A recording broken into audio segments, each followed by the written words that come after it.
Oh, I started it. Oh. Hi. Hi. Hey. Hello, we're in here. We're here. We did it. We're inside of the frame. We are. We did it. Welcome back. Welcome. What did we watch? We just watched it. Dress to Kill. From 1980. We are continuing on our Hitchcockian thriller adventure with Brian De Palma's Dress to Kill. Starring Mike O'Kane. And Nancy Allen. And Keith Gordon. And Dennis Franz. I mean, it really is Franz. I was just saying Franz. Yeah. The reason that I say that. Yeah. Doesn't need to be inside jokes, things of that nature. Yeah. Okay, so it's like, I don't want to spoil. Big spoiler alert. Big spoiler alert. There's a twist. Spoilers. Yeah, there's a twist. I mean, I know we always talk about it, but about the whole movie and whatever. So we always spoil it. But I feel like if you've never seen it, watch it. Yeah, first. you should watch this one first. Because I mean, it's a mix of Hitchcock movies. Yeah. Absolutely. It is a mixture. Yeah, there's definitely like some Vertigo feel to it. Rear Window is definitely in there. Rear Window, yeah. Get out of there. And Psycho, for sure. Psycho, for sure. Like, Brian De Palma learned how to make movies by watching Hitchcock movies. Like, that is, like, I'm convinced of it. Like, he didn't do anything else but watch Hitchcock movies and then start making his own. And then obviously some Carrie vibes. Yeah, because Carrie is very Hitchcockian. And because it's... And we love a split... Brian De Palma loves a split screen. So, there's some split screen action in this as well. There is, indeed. Yeah. So... Lots of Dutch angles. Yeah, those angles were out of control. Out of control. I know they were supposed to be speaking to us, but I just wasn't getting the message. So, we open with... I'm bad with character names. Angie Dickinson. Nancy? Is that her name? I thought you said it was Nancy. Well, her name is Angie Dickinson. I don't remember her name. So we open with her, like, in a shower. It so many times. I know, and I can't remember it. I have no idea. Hi. Anyway, she's in the shower. In the shower, and she's feeling herself. Yeah, her husband is shaving, and she is feeling it. She's rubbing her tits. She's squeezing them nipples. She's going downtown. Under. She's going down under. I have a cat. She is getting it. She is giving it to herself. She's horny. Steamy shower. She wants her husband to just fuck her. Bang her hard. And instead, he's actually having sex with her while she's sleeping. Yes. So in the shower, a man comes from behind her in the shower and grabs her. And then starts, like, fingering her and, like, raping her. And her husband can't see it. And then we're, like, in her bedroom, and she's, like, awake-ish? But not quite yet. Yeah. And her husband is just going to town. Then Bruno. There's a little Bruno. He's a beautiful. Okay, sorry. And he's just going to town. She, like, goes talk to her son, who's Keith Gordon, and is like, stop working on these science projects, blah, blah, blah. Yeah. And that's great. And then she, like, goes to therapy. And she tells her therapist, and she's like, don't you want to fuck me? Or I think she says sleep with me. Don't I turn you on? Yeah. Something like that. What if there's something wrong with me? And then she, like, does all that. You're not going to fit through there. All right. What do I know? She heads to the museum, because that's, like, her thing. That's her, like, hangout spot. Because when she walks in to the therapist, Mike O'Kane's office, she's like, he's doing everything because his secretary is out of town. Right. Which, did you think that he murdered her? No, we don't know yet. Because that's weird. And she's like, you're not going to keep me waiting, are you? I have to get to an appointment. I want to get to the museum early and then I have lunch, like something. But she just sits there and like makes a list of what she's to getting buy for groceries. Yeah. Was it like near Thanksgiving? Pick up the turkey. Pick up the turkey. But I guess she's like a housewife, so yeah, maybe so she like could she just be making she a turkey. just don't make a turkey. Just like for no particular reason. My mom never just made a turkey. Did your mom ever make a turkey just out of... My mom did like once when I was a kid. I remember her like in the summer or like in the spring, like making a turkey dinner. But it was like, I think she just made a breast. She made like Thanksgiving dinner. But it was like once. Summer. Right. It was like, in your whole it life. was like May. In my whole life. We were all feeling it. And so she made it and it was great. But she's made other turkeys, you know, on the actual turkey On day. the days, yeah.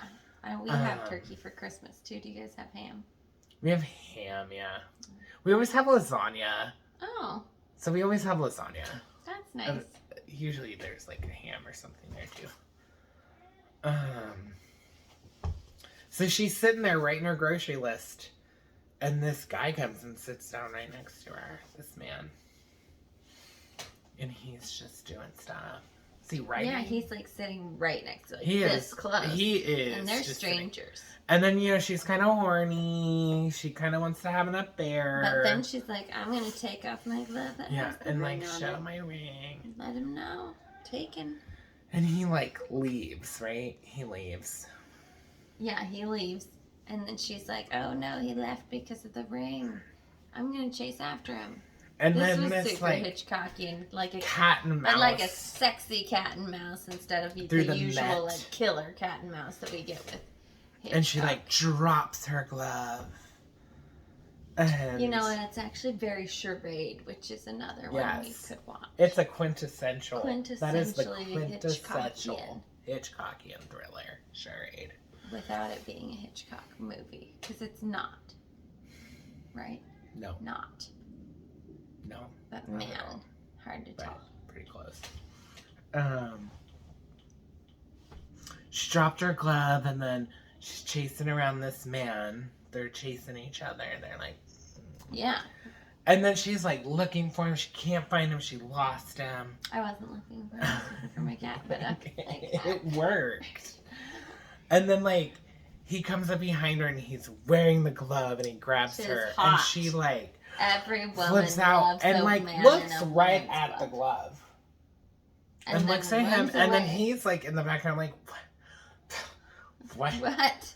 And then she's goes like, back. Get out of here. She realizes that she doesn't have a glove, so she goes back to get her glove that she dropped at the bench, and it's not there. And then she has this flashback of what we just saw with him grabbing her shoulder. And she's like, "Oh my God, he was wearing my glove." So she's like, "I'm so embarrassed." Tries to find him again, can't, and is like leaving the mat, and is like depressed, and takes off her other glove and throws it on the steps. And then we get a Hitchcockian camera move to a cab where his hand is like waving that like glove. A princess. And I would have turned around and grabbed my other glove. 100%. What and do you she need does the glove not in his do hand it. for if you're not going to pick up that one? She does not do it. That's a pet peeve. I feel and she's like, "Thank you for finding my glove." And he did. pulls her into the cab, and they just start making out. And then they just like fully bone They bang, in this cab. like they bang in that cab. He definitely is fingering her a lot in that cab. He takes off her underwear. Entirely. We have like puts them on a flashback moment a little later on where she's like, "Where are my underwear?" And then we see it fall in the, and she's like. So they get to his apartment. They bang some more. She wakes up. Like, really late. Like, 7 or 8. It's like 7 or 8. So they fucked all day. At like noon. Yeah, so they fucked all day. All day long. Good she for like her, I leaves guess. and goes back to get her ring, right? Is that She, like, why she goes back? I think she like left her ring and goes to get At or the like her venereal jewelry or disease something. place? And then is like writing him a note. Oh, that's when she sees. And like sees that he has a venereal disease. 2. Gonorrhea and chlamydia, I think. Definitely. And or syphilis. Gonorrhea and it's like syphilis. within the time where she definitely has a venereal disease now. Right. I guess. I So don't she's really like know how leaving, long but that then takes. she wants to go back. Does everyone get it? If you sleep with someone with gonorrhea, are you 100% certain to get gonorrhea? Well, I don't want to sleep with anyone with gonorrhea. Well, I know, but I'm just saying if you did, like, would she 100% have it? Or is there a chance that she wouldn't have it? Maybe there's a chance she wouldn't have it. Because she could just fight it off or whatever. Yay, STIs. Yeah, I don't know. Just comment below how that's all worked out for you guys.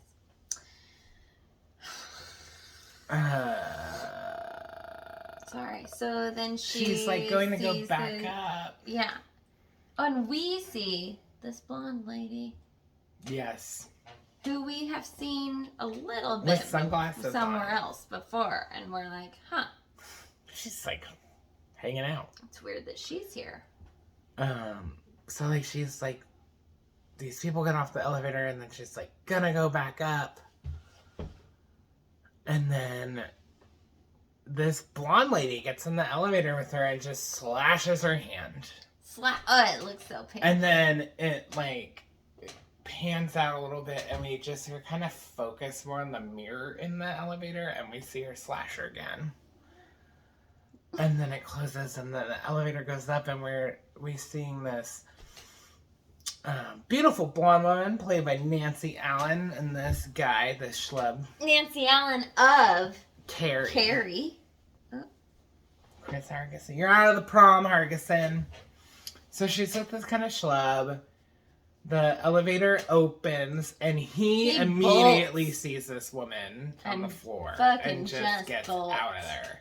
And then she's like, what's going on? What about? And she goes in, and she like sees the woman, and she's like, frozen in fear. And then like the woman has the switchblade, and she's like, or the razor, and she's like inching it closer, and Nancy Allen's inching closer to like stop the door. On Nancy. And then like there's slow-mo stuff and things, and then she drops the razor, and Nancy Allen grabs it, and then this woman down the hall screams because and she's like, no, call the police, because she thinks that Nancy Allen killed that lady we don't know the name of. Angie Dickinson. So then we're like at the police station, and they're talking to like Angie Dickinson's husband and son. The son's there, and they call Mike O'Kane. Mike O'Kane comes down there, and Nancy Allen's there. He offers to help us out. I know there's a lot of fur in the air now. I'm sorry. It's fine. I'm just like got sweaty all of a sudden to menopause. I'll get ya. Is my understanding. My boobs are uneven. Is this an angle thing? Look how low this one is. Cool.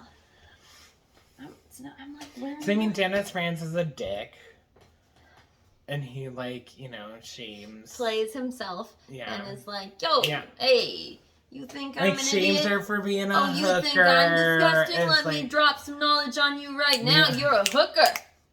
I know what you do. I'm crude. You're just sleeping with guys. That's not what he sounds like, but he does a lot of snapping. Hey, come on, get out of here. It's kind of close. Get in. I got NYPD Blue in 3 hours. Hasn't started yet. It hasn't. No, a 90, 92 or. No. Yeah, it was a 92. I don't know. Anyway, like I mean, there's a lot of stuff in this police station. Yeah, lots of Keith stuff Gordon, happens. the son, is like listening. There's a lot of detail in this. There's a lot of detail, and we're not gonna lay it out for you. We're not. Watch it yourself. What do we look like? My phone battery is dying, so we can't really go into a lot of detail. We have a limited amount of time, and just watch this movie. But there is a great clip of Phil Donahue. It's real. It's really good. The interviewing a transgender person. Yes. Yeah, because, like, they use outdated language because it was 1980. Right. But he calls her... He says something about normal. Normal. He says something about being normal, and he's like, no. I'm sorry. He apologizes and corrects himself and says traditional. Yeah. That's pretty good. And it, for 1980, and that might have been like 1979. And not like... I think they used the... Did they say transsexual? Sexual, which is, like, outdated. Right. Well, anyway, it was interesting to see how but it was, like, Phil super progressive. It's super progressive. And that was, like a big... deal? No, yes. And, yes, it was a big deal, but it was, like, big inspiration for Brian De Palma to do this movie. Oh. Interesting. So then, I mean, there's a lot of stuff about Nancy Allen, like buying stocks and trying to call this guy she was with. She's like a hooker with a heart of gold, and she's like smart and making wise investments. Like she's getting out of the hooking game. Stocks. She is buying art. Like she's investing. So that she can retire. She has a nice fucking apartment. She's living fast, dying old. I think is her plan. With like a bunch of fucking investments and shit. Anyway, yeah, I don't know how her apartment's so nice. I guess she's making $500 it's for like somewhere 20 in minutes. New York. It's somewhere in New York, and it was the 80s, so I mean, New York, I think you could afford it then if you're a hooker making $500 a trick. Yeah. So, what else do we have to, like, really hit on?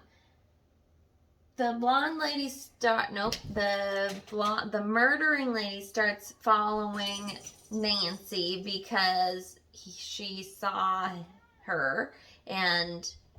Liz. But her real name is Nancy. Nancy Allen, yeah. Yeah. I keep getting it mixed up, too. You're right. And I think that's why she's following her. Yes. Right? Yes. Not because she turned her on. Or turned on the doctor. Not yet. Yeah. Okay. Not yet. So then the kid is like videotaping with a Super 8 camera the outside of the doctors to get footage of the blonde woman. Right, so that he can figure out who it is. And there's a whole scene with Nancy Allen in a cab being followed by this blonde woman, and she tries to get the cab driver to lose her, and they can't. He tries, and it's the really cute guy from Friday the 13th Part 2. The one who is the basically pseudo Kevin Bacon. So that's nice. She runs into the subway. She almost gets attacked by a group of guys. Yeah, she like comes out I think she goes home. Right. And like the blonde woman, when she comes out of the subway there, the blonde woman is standing there, so she runs back into the subway.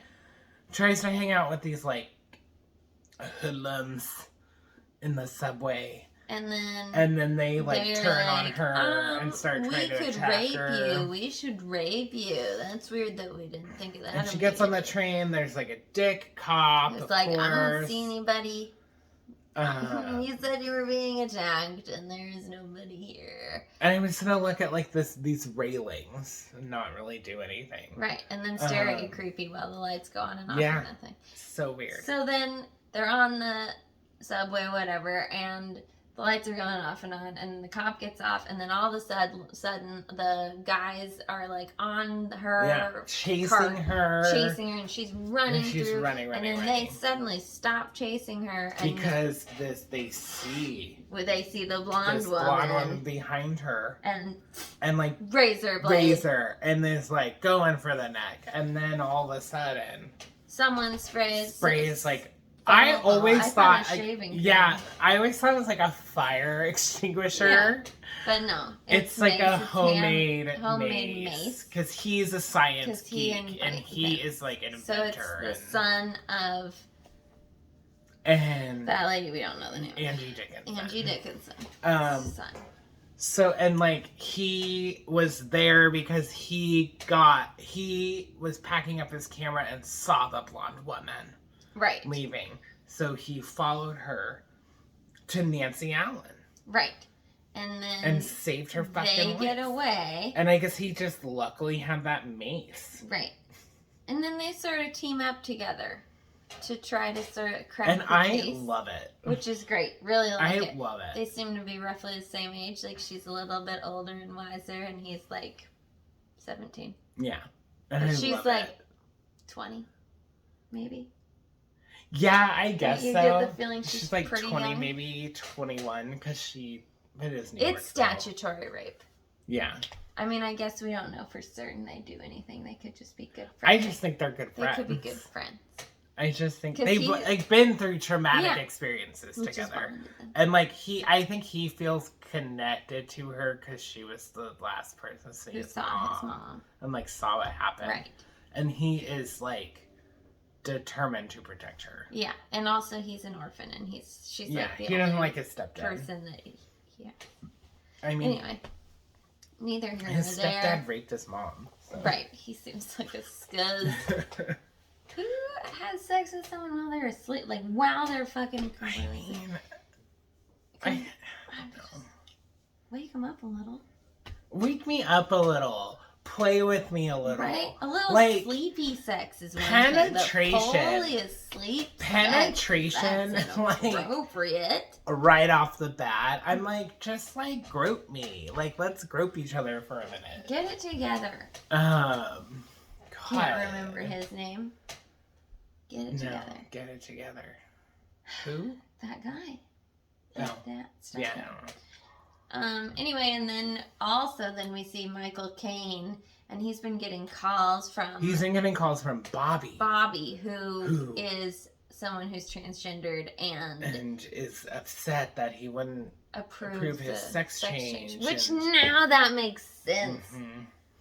And... he had to steal his razor, and he gets a few phone calls. Like, these are all different phone calls, like the stealing his razor, and then like he talks about the murder on the front page. Like, he's like, I saw you called me. She's like, I saw you call me.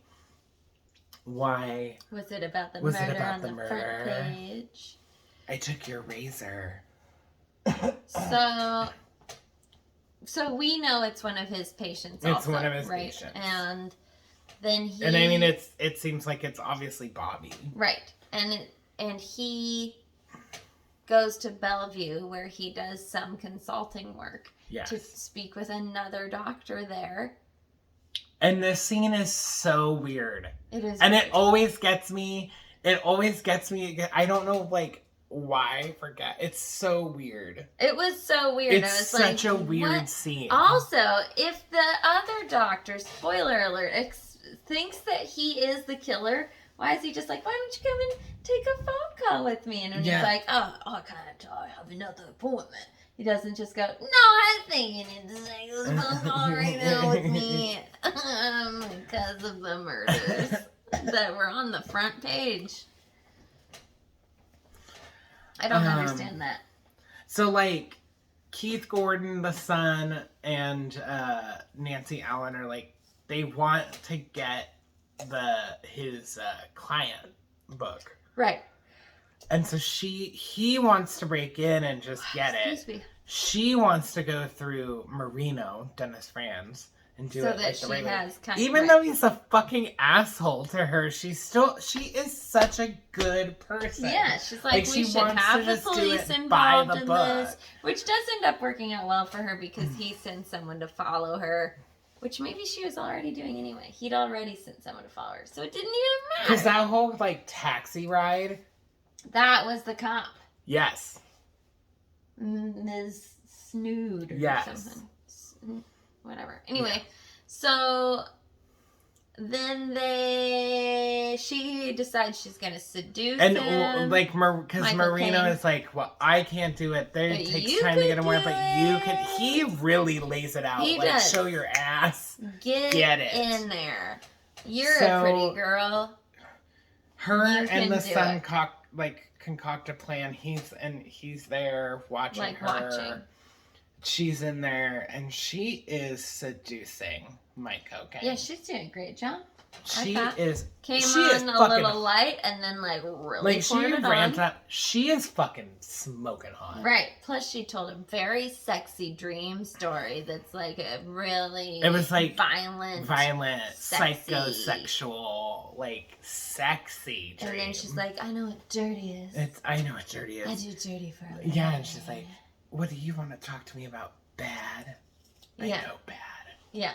It's like wonderful, and she's hot. She's wearing Yeah, garter belts. great.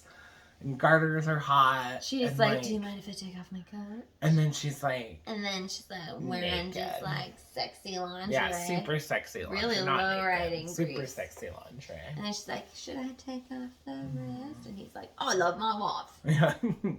And then she says something about having to powder her nose, and that he better be his clothes. I'd better be next to her because he's shy. So, and she's like closing his office door, and then she rummages through the like secretary desk to try to find the appointment book. And she does. And she finds the name at the end of the night, which is Chris Clemens, and gets his address. Yes, because they have figured that she's the last client. Oh yeah, or the last patient of the day.